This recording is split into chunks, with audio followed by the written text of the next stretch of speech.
Ekki slökkva. Ekki slökkva alveg strax. Hlustaðu bara aðeins á mig, bara smá.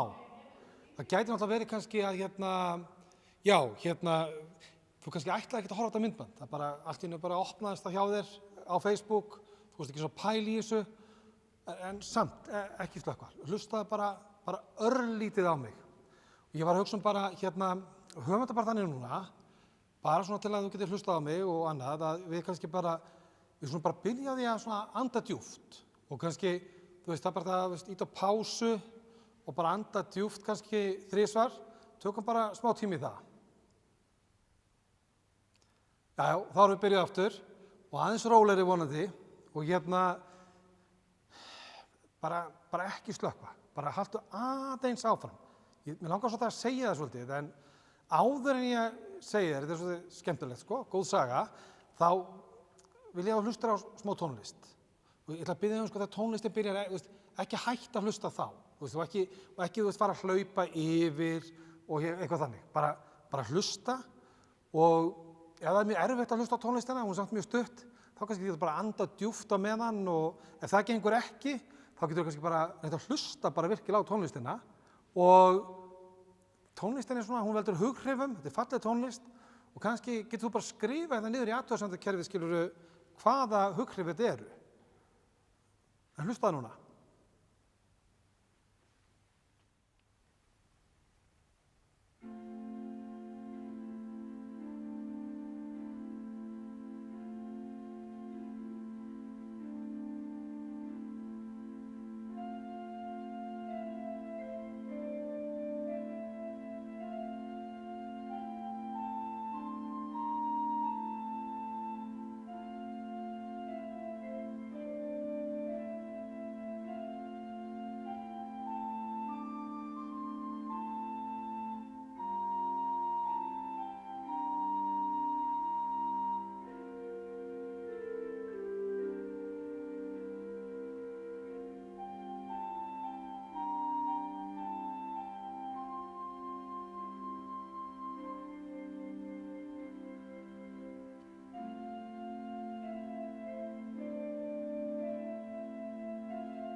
Ok, þið eru hérna ennþá, frábært. Fín tónlist og þið eru enn að hlusta. Frábært, bara halda hann að hlusta, alls ekki slökkva. Bara, það skiptir máli, sko, allar sekúndurnar og allt þetta. Og ekki hlaupa yfir. En ég var eiginlega að velta fyrir mig, sko, kannski erum við bara alveg hætt að hlusta. Og það er kannski núna bara þannig að við erum á svo miklu svona spani að við veitum einhver athygli, við hlustum ekki á neitt og það eina sem gerist með því er að við bara missum alltaf af meira og meira, veitum hlutum minni athygli og ég held að smátt og smátt þá bara tínum við okkur svolítið sjálf. Þannig að það er mjög hlustiði, sko. Ekki slökkva alveg strax, því að sagan er að koma núna. Mér langar bara að segja eitthvað sögu og mér finnst þetta frábær saga. Ég er nefnilega bara að horfa á Krán, þættina þarna konungsfjölskylduna og það var sögð saga af Michael Fagan og það var einmitt maður sem bara enginn var að hlusta á og það endaði með því að hann braust inn til drottningarinnar og hún tókst með þess að brjótast 2 inn í Buckingham-höllina. Fyrst þegar hann kom þá var drottningin annar staðar, líklega í Windsor-kastala eða eitthvað, og hann náði ekki á hana, þannig að hann bara braust aftur inn og vakti drottninguna og vildi aðeins fá að ræða við hana. Og í rauninni voru skilaboðin hans bara þessi að það allir hættir að hlusta. Við erum hætt að hlúa hvort á öðru, við erum hætt að sýna samkennd og góðan vilja til annarra, og ástæðan fyrir því að hann var kominn til drottningarinnar var svo að það var enginn búinn að hlusta á hann á leiðinni. Hann var búinn að tala við alla aðra á undan, og það var einhver þingmaður sem sagði svona í meiri grín en alvöru að hann þyrfti bara að heyra í drottningunni. Og hann skellti sér og átti gott spjall við hana og flutti henni þessi skilaboð í rauninni að það enginn lengur að hlusta og það enginn lengur að sýna samhug. Og ég held kannski á vissan hátt að þegar við hættum að hlusta og hættum að fylgjast með, þá bara líka vantar alla undrun í lífið, það vantar alla fegurð, það vantar alla nánd. Þannig við skulum huga líka því. Og ég held að núna ættum við svolítið að huga að okkar köllun og hvað við erum að gera í lífinu. Og þegar ég segi köllun, þá var það náttúrulega alveg ótrúlega hátilegt orð og kannski geta eitthvað bara að fara að slökkva, já ekki slökkva, haldið bara aðeins áfram. Þetta alveg að búið, en bara klára þetta með mér. Sko köllun, fallegasta lýsing á köllun sem ég hef heyrt, er eitthvað þessa leið. Köllun, það það sem að gleði þín og neyð heimsins mætast. Gleði þín eru hæfileika þínir, það sem þið líður vel með, og það það sem að þér gefið, og þegar að þessi gleði þín og neyð heimsins mætast, þá verður eitthvað fallegt til. Og til þess að eitthvað fallegt verið til og til þess að við upplifum einhverju undrun, þá verðum við að hlusta. Ekki slökkva, bara hlusta aðeins. Það hlusta á meiri tónlist. Og munið þetta með hughrifin og hlustið þið sérstaklega á neðri röddina í þessu verki.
Já, þú ert bara ennþá og ennþá að hlusta. Tókst eftir bassalínunni, hún leynir á sér. Og ég var líka að hugsa ef þú ert ennþá að hlusta og ert bara búin að hlusta alveg í gegn, þá finnst mér að eftir kannski að setja hjarta, smellinu hjarta á, því að það bara svona fyrir okkur bæði. Þig sem hlustaðir og mig sem er spjalla við þig. En mér langar að enda stundina bara á stuttri bæn sem að tengist í að hlusta.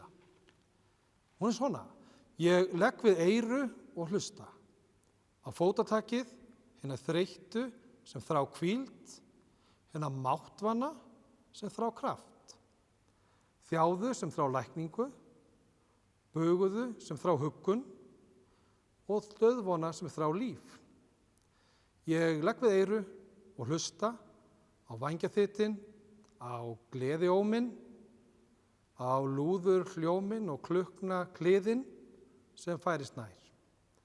Ég legg við eyru, held í mér andanum af eftirvænting, því þú drottinn kemur til að frelsa, kemur til að lækna heiminn þinn og líf mitt allt. Amen.